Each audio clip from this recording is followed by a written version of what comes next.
संवेदनांच्या बाणांची टोकं जेव्हा बाहेर वळतात तेव्हा जखमा होतात आणि जेव्हा आत वळतात तेव्हा कविता होतात.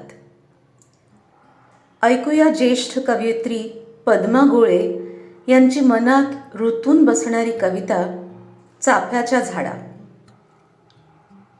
चाफ्याच्या झाडा, चाफ्याच्या झाडा, का बरं आलास आज स्वप्नात? तेव्हाच तर आपलं नव्हतं का ठरलं, दुःख नाही उरलं आता मनात.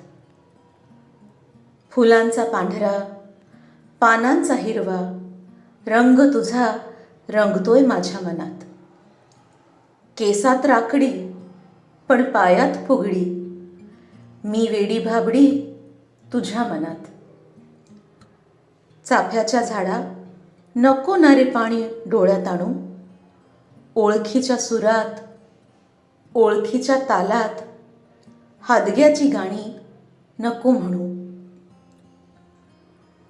तुझ्याच आळ्यात एक पाय तळ्यात आणि एक पाय मळ्यात खेळलोय ना, जसं काही घोड्यावर तुझ्याच फांद्यांवर बसून आभाळात हिंडलोय ना. चाफ्याच्या झाडा, चाफ्याच्या झाडा, पानात मनात खुपतंय ना,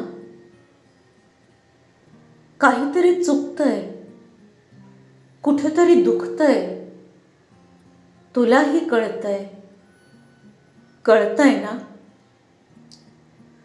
चाफ्याच्या झाडा, चाफ्याच्या झाडा, हसून सजवायचं ठरलंय ना, कुठं नाही बोलायचं, मनातच ठेवायचं.